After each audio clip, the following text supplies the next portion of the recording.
Esta es una piedra. Y esta, la mano de Juan. Juan está a punto de lanzar la piedra contra la Industria S.A. Juan, líder de su comunidad, normalmente es una persona pacífica, pero está molesto porque la Industria S.A. quiere comenzar a operar muy cerca de su pueblo, Ñauri. En realidad, todo el pueblo está molesto y hay varias piedras alrededor. En la Industria S.A. también están molestos. A pesar de que tienen todos los certificados aprobados y la autorización del gobierno central, su nueva planta no puede inaugurarse porque Juan y los pobladores de Ñauri están bloqueando la entrada. La Industria S.A. no tira piedras, pero ha solicitado apoyo policial. La policía les ha sugerido usar cascos. Ya son varios los días de tensión y hay mucha desinformación sobre el tema. Las declaraciones de los representantes de los gobiernos regionales, centrales y del alcalde no han traído consecuencias positivas. Basta que Juan tire la piedra para que la policía intente detenerlo, lo que ocasionará que más gente tire piedras, que más policías intenten controlar la situación y que se llegue a un enfrentamiento que todo el país verá por televisión. Papá, ¿qué es eso, Es gente conflictiva. Les encanta salir a tirar piedras. Pero no, a Juan no le gusta tirar piedras. Y lo que la familia está viendo por televisión no es el problema real. Es la consecuencia de un conflicto social mal manejado que está a punto de llegar a su etapa más crítica, la violencia. Un conflicto que, al igual que cualquier otro, pudo prevenirse. Pero, ¿qué es un conflicto social? Un conflicto social sucede cuando dos o más grupos se enfrentan por un interés o necesidad insatisfecha que no es personal ni familiar, sino que demanda una acción por parte del Estado. En nuestro caso, los actores directamente en conflicto son la comunidad de Ñauri y la Industria S.A. Ellos perciben las cosas de manera diferente. Para la Industria S.A., este terreno es una gran oportunidad de negocio. Un negocio que, dicen además, creará puestos de trabajo, vías de comunicación e impulsará el desarrollo en la zona de Ñauri. Juan no sabe qué pensar cuando escucha la palabra desarrollo. Ha visto y escuchado tantas cosas relacionadas a esa palabra que se siente realmente confundido. Pero, ¿cuándo empezó realmente este conflicto? 3 años atrás, Juan y la Industria S.A. apenas se conocían. Juan aún no tiene ninguna piedra en la mano y la Industria S.A. no lleva cascos. La Industria S.A. está feliz. El gobierno central le ha dado la concesión del terreno en Ñauri, cosa que es un muy buen negocio para ella y que generará ingresos para el país y la zona. El Estado también está feliz. No imagina la desconfianza que podría generar en los pobladores de la zona este proyecto de inversión y asume que Juan y la comunidad de Ñauri estarán de acuerdo. Es aquí, sin que nadie lo note, que se ha iniciado el conflicto. El primer síntoma aparece meses después, apenas la Industria S.A. llega a Ñauri. No. ¿No? No. Aún así, los camiones siguen llegando y llegando. Juan va hasta el gobierno regional para denunciar el hecho, acompañado del alcalde de Ñauri. El funcionario revisa el caso, pero se siente frustrado. Como no cuenta con la información suficiente para resolver el tema, lo deriva con un oficio a su jefe, quien deriva el tema al gobierno regional, que a su vez lo manda a las oficinas del ministerio esperando respuestas. Unas semanas después, el caso regresa al funcionario con muchos sellos encima, pero sin ninguna solución. Un par de meses después, más máquinas llegan a Ñauri. Juan y su comunidad deciden tomar medidas más drásticas para hacerse escuchar: bloquear la carretera. Aparece la prensa, pero su cobertura se centra principalmente en la violencia. No se menciona que la Industria S.A. ha gastado en el proyecto de Ñauri mucho más de lo pensado. Tampoco cuentan todo lo que los pobladores están perdiendo por salir a protestar, y menos aún el hecho de que el gobierno haya gastado en policías, viajes y viáticos a Ñauri una cantidad de dinero que podría haber servido para cosas más útiles. Todos los actores se quejan y acusan unos a otros. La situación se hace cada vez más confusa. Hoy es la inauguración de la Industria S.A. y todo está muy tenso.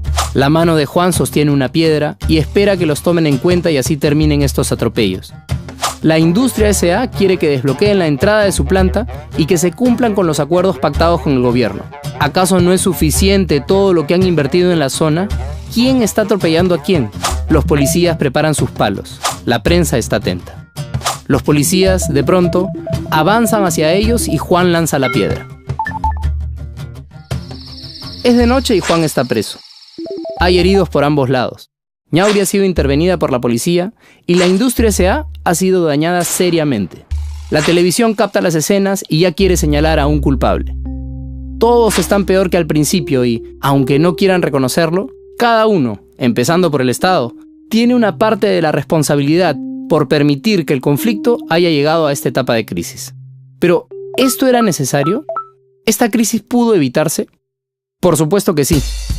Desde que se inició y conforme comenzó el escalamiento de este conflicto, se tomó muchas decisiones que permitieron que la bola de nieve siga creciendo y creciendo, como suele suceder en los diferentes conflictos sociales alrededor del país.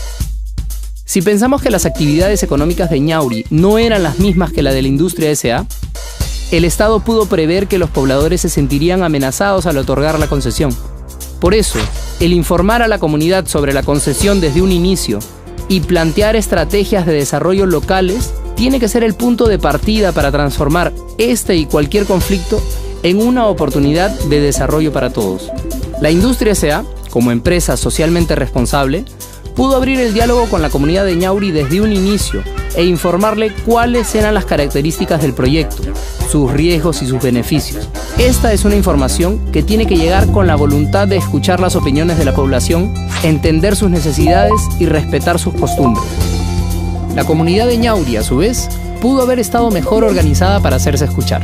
Apoyarse en sus gobiernos locales y contar con voceros y líderes sociales respaldados, en lugar de escuchar a los agitadores, hubiera permitido aprovechar las oportunidades de diálogo con la empresa para acordar los alcances de un proyecto que beneficie a todos. La prensa también pudo haber actuado de otra manera.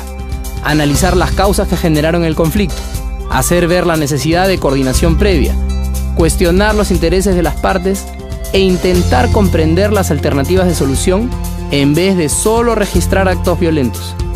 Esta clase de periodismo, metódico, analítico y responsable, impacta positivamente en la opinión pública, haciéndola entender que para comprender un conflicto social no basta con señalar a un responsable. Es muy importante que los conflictos sociales sean atendidos inmediatamente en el lugar donde se producen para que no sigan creciendo. La coordinación de una mesa de diálogo sobre la inquietud de la comunidad de Ñauri pudo ser una de las primeras reacciones. En general, en vez de entrar en una lógica burocrática, se puede trabajar en conjunto para plantear soluciones prácticas y reales que detengan el escalamiento del conflicto. Esta es una tarea vital y urgente para que la lógica de desarrollo se dé en una lógica de paz. Todas estas formas de prevenir parten por la institucionalización del diálogo como mecanismo para la construcción de paz y la convicción de que el conflicto, si se aborda con inteligencia social, puede transformarse en una oportunidad en la que todos los actores salen beneficiados.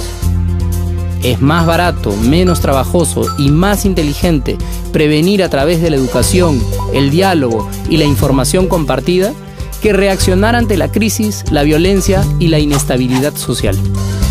Aunque queramos evadirlos o ir en contra de ellos, los conflictos son una parte natural de la convivencia humana y por lo tanto hay que aprender a manejarlos. No son ni buenos ni malos y de ninguna manera tienen que significar violencia. Si hiciéramos una comparación, la manifestación del conflicto es para la sociedad lo que la fiebre es para una persona. No es una enfermedad en sí, sino un síntoma que nos alerta que algo anda mal. Y si se actúa con confianza, responsabilidad y respeto a todas las personas, más que un problema, el conflicto puede ser una gran oportunidad para seguir desarrollándonos como sociedad y así alcanzar el bienestar de todos los peruanos. Este es un video producido por el Prefcom PCM basado en los documentos de consultoría elaborados para el programa.